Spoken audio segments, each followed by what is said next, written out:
Yeah, she's awesome. She really is. One of a kind, one of the kindest, most loving individuals. But let me tell you, she's a strong woman, and she can give it as good as she gets it. So she's Yeah. pretty down to earth and very loving of her community and where she grew up. We're cherishing every single one of these games, not knowing how long we'll be able to do this and living this dream as a kid. Before he was cracking us up as Cam on Modern Family, Eric Stonestreet was just a Kansas City kid with a loud laugh, a huge heart, and an even bigger love for the Chiefs. Long before the Emmy wins and red carpet moments, he was already bleeding red and gold. His obsession started the way all great fandoms do, by pure childhood luck. One random grocery store trip turned into destiny when a young Eric bumped into Chiefs legend Joe Delaney, scored an autograph, and instantly became hooked for life. Later, another Pro Bowler, Jack Rudnay, showed up at his school, and that was it. Game over. Add in season tickets from his dad and uncle, and suddenly the Chiefs weren't just a team, they were family. So when the Taylor Swift era rolled into Chiefs Kingdom, everyone wondered how the OG fans felt about the global pop icon becoming part of the red and gold world. Eric, he's fully on board. She's the queen of our kingdom. We love having her, he told RG3 on Out of Pocket. And honestly, you could hear the genuine Kansas City pride in every word. The kingdom, she's the queen of our kingdom. We love. This wasn't some polished Hollywood PR moment. It was pure, heartfelt Kansas City pride. Eric Stonestreet has been through every heartbreak, every Hail Mary, and every miracle play the Chiefs have pulled off. So when he talks, you know it comes from a place of loyalty, not lip service. He even shared the sweetest story from the Chiefs' Super Bowl victory. "I'm down on the field," he recalled, "and she's there with Travis. She looks at me and says, 'Oh, the real fan.'" And that right there, that's what got him. Not the star power, not the spectacle, but Taylor's sincerity. In that moment, the biggest pop star in the world recognized a lifelong Chiefs diehard, and it meant everything. First time I saw her was at the Super Bowl when we won, and she's down on the field and I'm down on the field, and we make eye contact there with Travis. And this is what she said to me: "Oh, the real fan." Despite being one of the biggest stars on the planet, Taylor didn't act like royalty. She acted like one of them. She saw Eric's loyalty, not his fame. And for him, that moment was pure class. A reminder that she gets it. The passion, the pride, the heart behind Chiefs Kingdom. And when it came to defending Taylor's presence in the NFL, Eric delivered one of the most powerful mic drops yet. He shared a story about his doctor's 8-year-old daughter, a kid who had never cared about football until Taylor showed up. "She never took her eyes off the field," Eric said proudly. "How can anyone think that's bad in any way, shape, or form?" Exactly. Taylor isn't ruining football. She's inspiring a whole new generation to fall in love with it.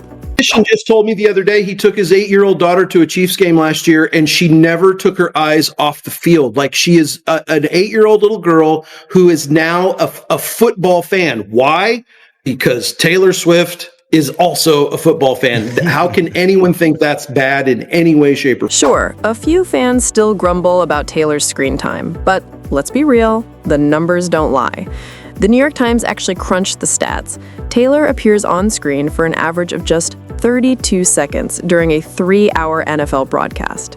That's it. Half a TikTok. Meanwhile, the league's ratings sky high. So yeah, Eric Stonestreet's got it right. Taylor Swift isn't ruining football. She's rewriting the playbook.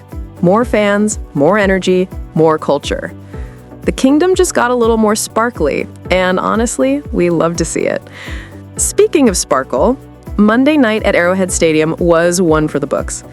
Travis Kelce hauled in a 10-yard touchdown from Patrick Mahomes in the third quarter against the Washington Commanders, tying the Kansas City Chiefs franchise record for most total touchdowns, 83 career scores, putting him shoulder to shoulder with Chiefs legend Priest Holmes.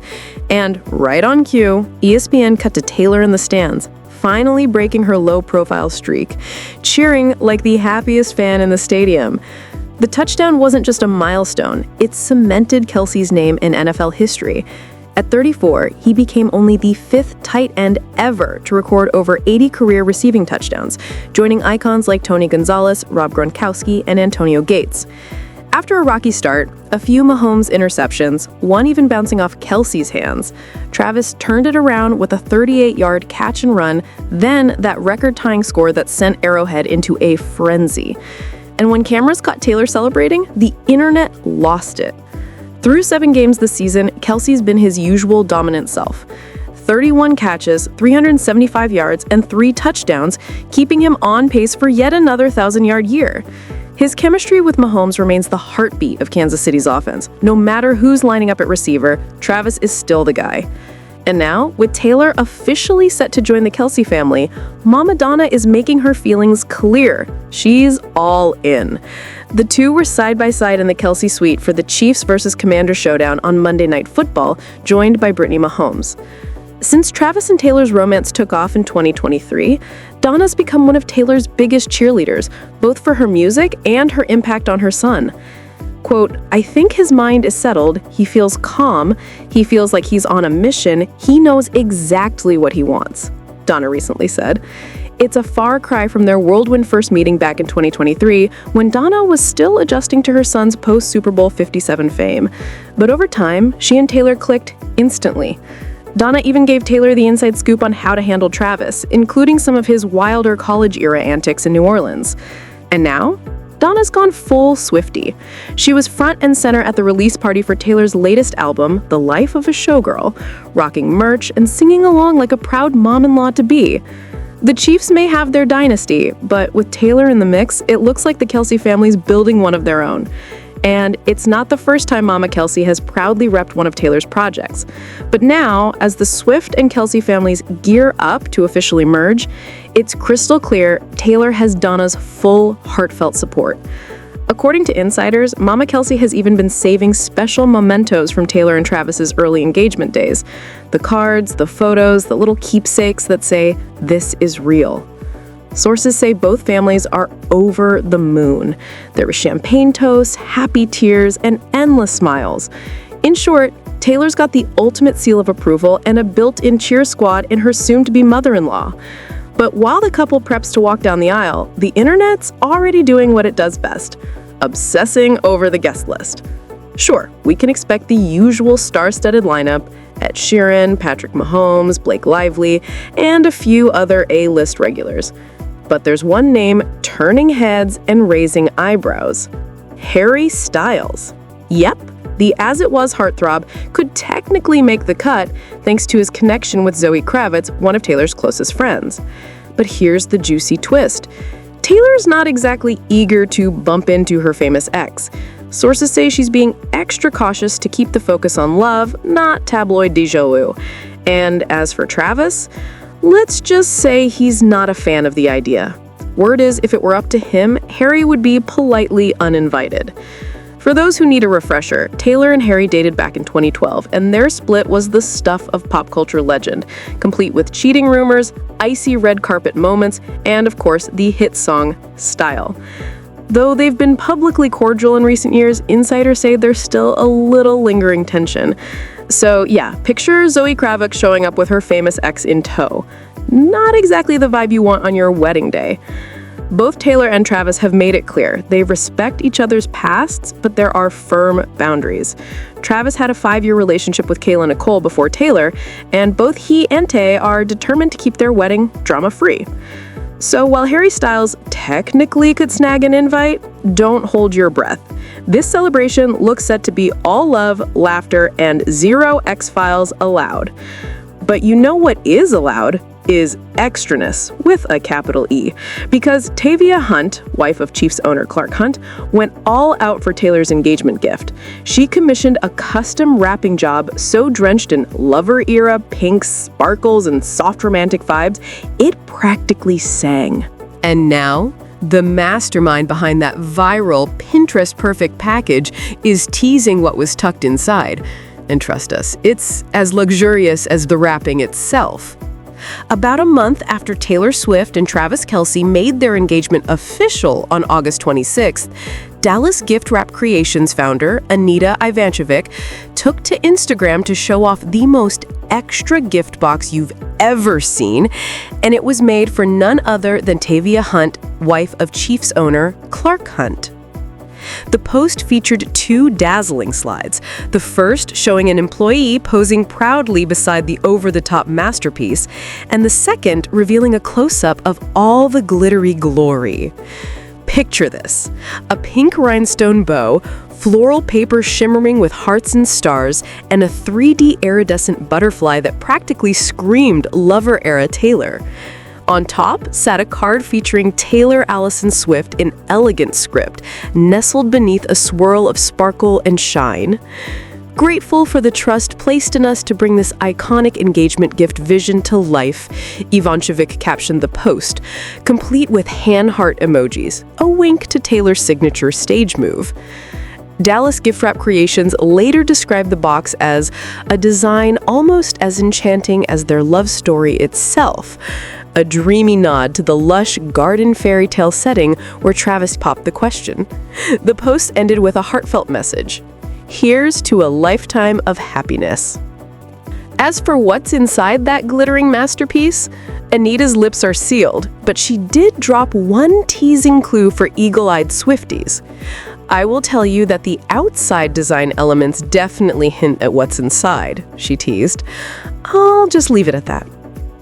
And this isn't the first time the Hunt family has called on Anita's wrapping magic for Taylor. Back in December, Tavia had the company glam up Taylor's birthday gift, a Judith Leiber Couture microphone purse that broke the internet. Then in November, Anita wrapped another present for Swift, decked out in Chiefs red and gold, complete with a bedazzled 87 and a sparkling team logo centerpiece.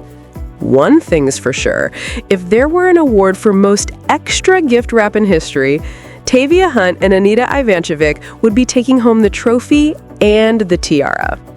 But the sparkle doesn't stop there, because wedding rumors are heating up and fans are losing it over the possible venue. Word on the street is that Taylor and Travis might be saying "I do" at the Breakers in Newport, Rhode Island, a jaw-dropping Gilded Age mansion with 48 bedrooms, sweeping ocean views, and more Vanderbilt-level grandeur than a Baz Luhrmann movie. Built in 1895 and valued at nearly $400 million, the Breakers is basically a modern-day palace. And here's where it gets juicy. Insiders are whispering that the couple has their sights set on Saturday, June 13th, 2026, a romantic nod to Taylor's iconic lucky number 13. Oh, and get this. Rumor has it the mansion's management even tried to nudge another bride off her reserved date, allegedly offering a sweet deal and an even sweeter honeymoon package because, well, Taylor Swift needs it. Drama? Absolutely. But if anyone deserves a fairy tale wedding straight out of a pop anthem, it's Taylor and Travis, the queen and king of the red and gold love story. One of my friends' friends is getting married at in Rhode Island on June 13th, 2026. The venue called her and said someone is willing to buy you out of your date. She said, no, I don't want to switch my date. They called her back and said they're willing to pay for her entire wedding and honeymoon to have this date. So they said yes and think it might be Taylor Swift. June 13th is the only 13th that falls on a Saturday. And it's near her house in Rhode Island. And obviously 13 is her lucky number. But hold up, before you start booking rooms in Newport, there's a plot twist. The Preservation Society of Newport County, which manages the Breakers, is setting the record straight. Taylor Swift is not getting married there, or at any of their properties. So that fairy tale Vanderbilt wedding? Maybe not after all. Still, whispers are swirling that the real frontrunner might be the Ocean House Hotel in Rhode Island, an ultra-luxe oceanfront retreat not far from Taylor's own Watch Hill mansion. It's private, elegant, and totally Taylor-coded. Meanwhile, back in the real world, Travis Kelce is keeping his head in the game. Literally. The Chiefs are sitting at 4-3, laser-focused on another Super Bowl run next February. So while the internet dreams up wedding gowns and guest lists, Travis is still grinding it out on the gridiron. In other words, the wedding buzz might be off in the clouds, but the reality? It's a little closer to home and hotel. That's all for today's video, folks. Don't forget to like, comment, and subscribe for more A-list buzz. See you next time.